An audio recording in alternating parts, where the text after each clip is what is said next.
27ویں آئینی ترمیم کے مسودے پر پیپلز پارٹی اور حکومت کے درمیان ڈیڈ لاک برقرار۔ پیپلز پارٹی نے آرٹیکل 243 میں تبدیلی کے سوا دیگر تجاویز مسترد کر دی۔ پیپلز پارٹی کی CEC کے اجلاس کا دوسرا دور کچھ دیر بعد ہوگا۔ بلاول ہاؤس کراچی میں ارکان کی آمد جاری۔ کانسٹیٹیوشنل پروٹیکشن ہے صوبائی شہر کا آئین میں، وہ پروپوزل پاکستان پیپلز پارٹی ریجیکٹ کرتی ہے، اور کسی بھی صورت میں اس پروپوزل کو اس صورت میں ہم اس کا حمایت کرنے کے لیے تیار نہیں ہیں۔ NFC ایوارڈ میں تبدیلی اور صوبائی شیئر ختم کرنے کی تجویز کسی صورت قبول نہیں۔ چیئرمین پیپلز پارٹی بلاول بھٹو کی کراچی میں CEC اجلاس کے بعد پریس بریفنگ۔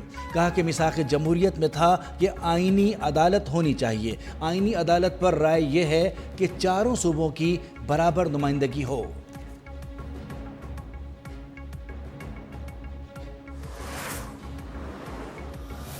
پارٹی کی ذمہ داری ہے کہ وہ 18 امینڈمنٹ کے لیے اور اس آئین کے لیے کھڑے ہوں، اور لیکن مجھے یہ لگ رہا ہے کہ وہ شاید بک بکا کے چکر میں ہیں، اور وہ سمجھ رہے ہیں کہ کچھ گیو اینڈ ٹیکس کر لے، اور اس کی وجہ سے جو ہے نا وہ 2-3 پہ وہ راضی ہو جائیں گے۔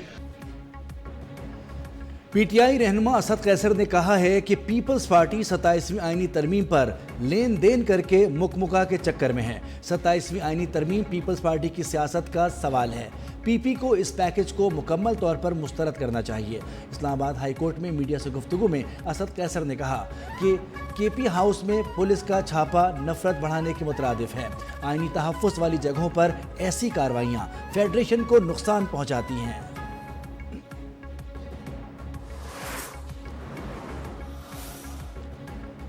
سپریم کورٹ میں سول سروس رول سے متعلق کیس کی سماعت کے دوران 27ویں ترمیم کا تذکرہ۔ آئینی بینچ کے ججز اور وکلاء میں مجوزہ 27ویں آئینی ترمیم پر دلچسپ مکالمہ۔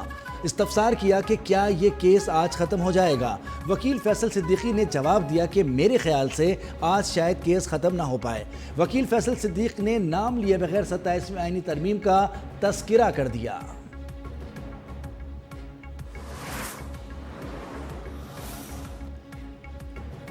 27ویں آئینی ترمیم کے حق میں قرارداد پنجاب اسمبلی میں جمع۔ قرارداد نون لیگ کی رکن ہنا پرویز بٹ نے جمع کروائی۔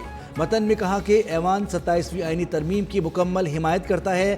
ترمیم سے عدلیہ کی آزادی اور غیر جانبداری کو تقویت ملے گی۔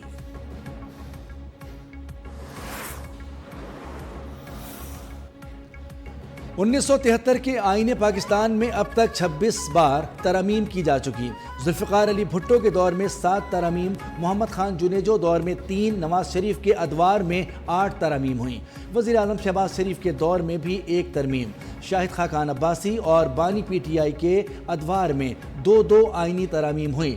ظفر اللہ جمالی کے دور میں بھی 1 آئینی ترمیم کی گئی۔ 8ویں اور 17ویں ترمیم سب سے زیادہ متنازع قرار دی جاتی ہیں۔ موجودہ حکومت اب 27ویں ترمیم لانے جا رہی ہے۔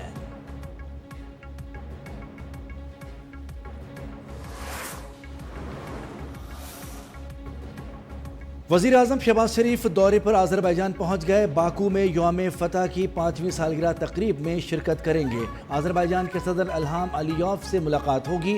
2 طرفہ تعلقات کے تمام پہلوؤں کا جائزہ لیا جائے گا۔ تجارت، سرمایہ کاری، توانائی، دفاع، تعلیم اور علاقائی تعاون پر بات ہوگی۔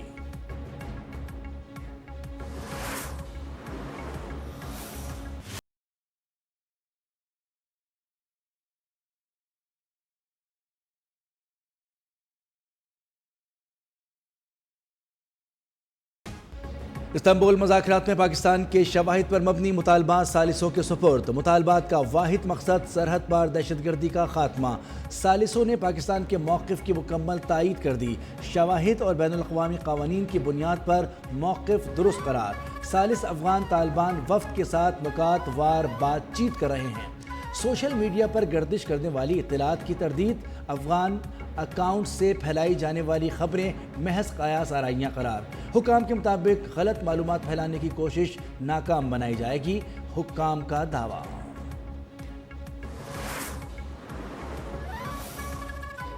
استنبول میں پاک افغان مذاکرات میں ثالث افغان طالبان وفد سے پاکستان کے مطالبات پر نقطہ وار گفتگو کر رہے ہیں۔ پاکستان کا واحد مطالبہ سرحد پار دہشت گردی کا خاتمہ ہے۔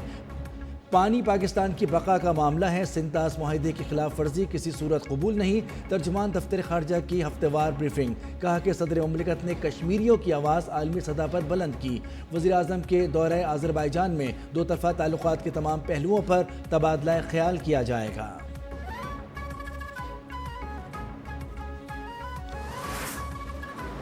ہمیں کسی انسٹرکشن کی ضرورت نہیں ہے جی، آپ سمجھدار لگتے ہیں مجھے۔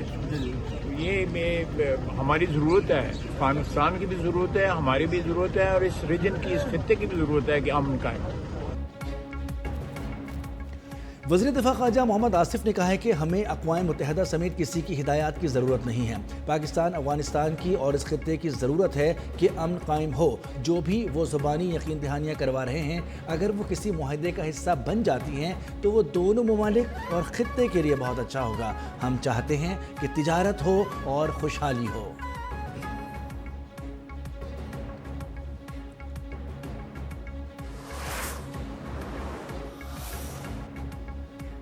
جعلی ویڈیوز کے ذریعے اسلام آباد پولیس کو بدنام کیا جا رہا ہے۔ آزاد کشمیر کے اسپتال کے واقعے کو راولپنڈی سے جوڑ دیا گیا۔ پولیس کی آزاد کشمیر کے شہروں سے زیادہ جھوٹ ہے۔ وفاقی وزیر پارلیمانی امور طارق فضل چودھری اور وزیر مملکت برائے داخلہ طلال چودھری کی پریس کانفرنس، کہا کہ دشمن جھوٹا پروپیگنڈا کرنے والوں کو فنڈنگ کر رہا ہے۔ نوجوان نسل بغیر تصدیق کوئی بھی مواد میڈیا پر شیئر نہ کرے۔ گھوڑکی کچے کے علاقے رونتی میں پولیس اور رینجرز کا مشترکہ آپریشن۔ شر گینگ کے 12 خطرناک ڈاکو مارے گئے۔ ڈی آئی جی سکھر کے مطابق ہلاک ڈاکوؤں میں انتہائی مطلوب ملزمان شامل۔ ڈاکوؤں کی فائرنگ سے ایک پولیس اہلکار شہید، 2 زخمی ہو گئے۔ آپریشن میں ڈرون، کیمروں، بھاری ہتھیاروں اور بختر بند گاڑیوں کا استعمال۔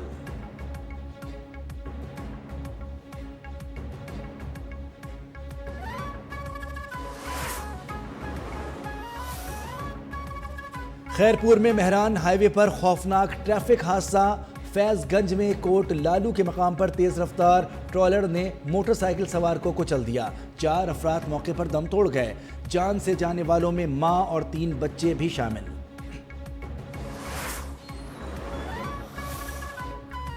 کراچی میں ڈینگی کیسز میں مسلسل اضافہ۔ گزشتہ 24 گھنٹوں کے دوران 300 نئے کیسز رپورٹ۔ اسپتالوں میں ڈینگی کے مریضوں کی آمد روز بروز بڑھنے لگی۔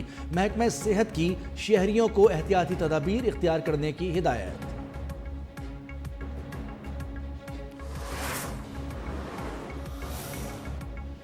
قومی ایئر لائن کے ایئر کرافٹ انجینئرز کی ہڑتال، آج بھی 14 پروازیں منسوخ۔ ایئر کرافٹ انجینئرز کی ہڑتال کے باعث مجموعی طور پر 39 پروازیں منسوخ کی گئیں۔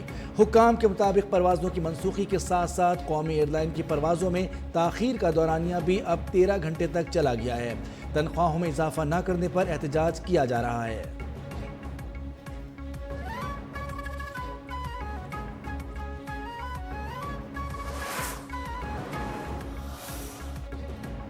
کراچی میں ای چالان کے خلاف درخواست پر فریقین کو نوٹس جاری۔ سندھ ہائی کورٹ نے فریقین سے 24 نومبر تک جواب طلب کر لیا۔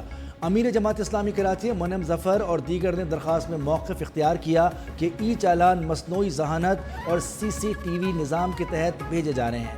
شہر میں کہیں زیبرا کراسنگ ہیں، نہ ہی اسپیڈ لمٹ کے سائن بورڈز۔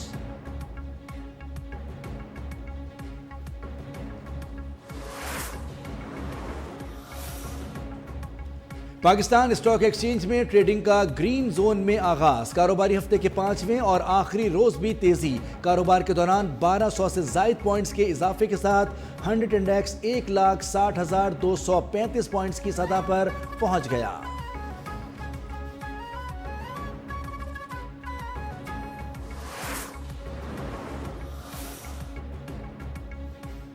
اسٹیٹ بینک نے ترسیلات زر کے اعداد و شمار جاری کر دیے۔ اسٹیٹ بینک کے مطابق اکتوبر 2025 کے دوران بیرون ملک مقیم پاکستانیوں نے $3.4 ارب کی ترسیلات زر بھیجی۔ سالانہ 11.9% تک اضافہ ہوا۔ ترسیلات زر زیادہ تر امریکہ، UAE، برطانیہ اور سعودی عرب سے بھیجی گئیں۔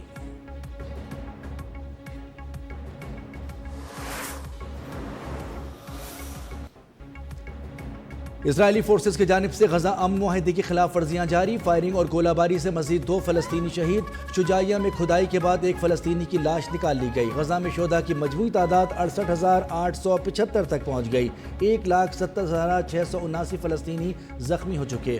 اسرائیل کا حماس پر معاہدے کی خلاف ورزی کا الزام، کہا حماس نے تمام لاشیں واپس نہ کر کے معاہدہ توڑا۔ حماس کا کہنا ہے کہ اسرائیل مشینری کو غزہ میں داخلے کی اجازت نہیں دے رہا۔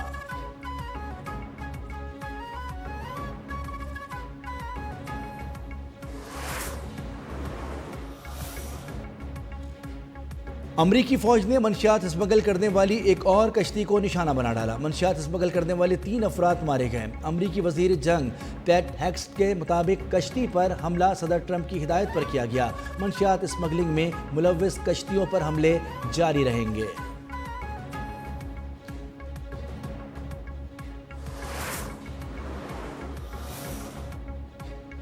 سمندری طوفان کل میگی کی تباہ کاریاں جاری۔ طوفان نے فلپائن میں تباہی مچانے کے بعد ویتنام کا رخ کر دیا۔ فلپائن اور ویتنام میں طوفان اور سیلاب سے ہلاکتوں کی تعداد 150 ہو گئی۔ ویتنام میں نیشنل ڈیزاسٹر ایجنسی نے 35 ہلاکتوں کی تصدیق کر دی۔ طوفان کے پیش نظر ویتنام میں 6 ہوائی اڈوں پر فضائی آپریشن معطل۔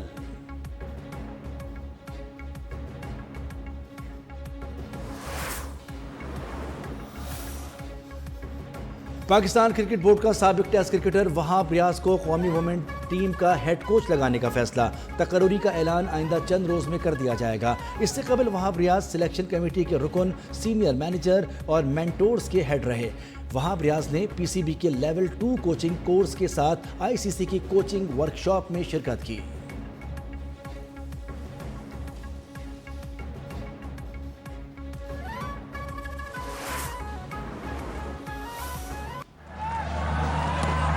Oh, he's beaten him all ends up, but outside it takes South Africa to victory. جنوبی افریقہ نے پاکستان کو دوسرے ون ڈے میں بآسانی شکست دے کر سیریز 1-1 سے برابر کر دی۔ مہمان ٹیم نے پاکستان کا 270 رنز کا ہدف بآسانی 41ویں اوورز میں 2 وکٹوں کے نقصان پر حاصل کیا۔ کوئنٹن ڈی کاک 123 رنز کے ساتھ ناقابل شکست رہے۔ دھواں اننگز میں 7 چھکے اور 8 چوکے شامل۔ ڈی زورزی نے 76 اور پیٹرس نے 46 رنز بنائے۔ محمد وسیم اور فہیم اشرف کا 1-1 شکار۔ شاہینوں نے مقررہ 50 اوورز میں 9 وکٹوں کے نقصان پر 269 رنز بنا لیے۔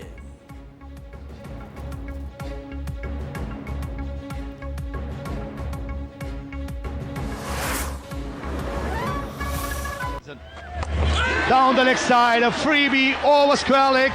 Abbas gave them that start. Another 6. The scores are level. Easy, 1-1. And Pakistan, they clinch the first game. They win it by 4 wickets. اور ہانگ کنگ 6 میں پاکستان کا فاتحانہ آغاز۔ پہلے میچ میں کویت کو 4 وکٹوں سے ہرا دیا۔ پاکستان نے 124 رنز کا ہدف آخری گیند پر پورا کیا۔ قومی ٹیم اپنا دوسرا اور آخری گروپ میچ اب سے کچھ دیر بعد روایتی حریف بھارت سے کھیلے گی۔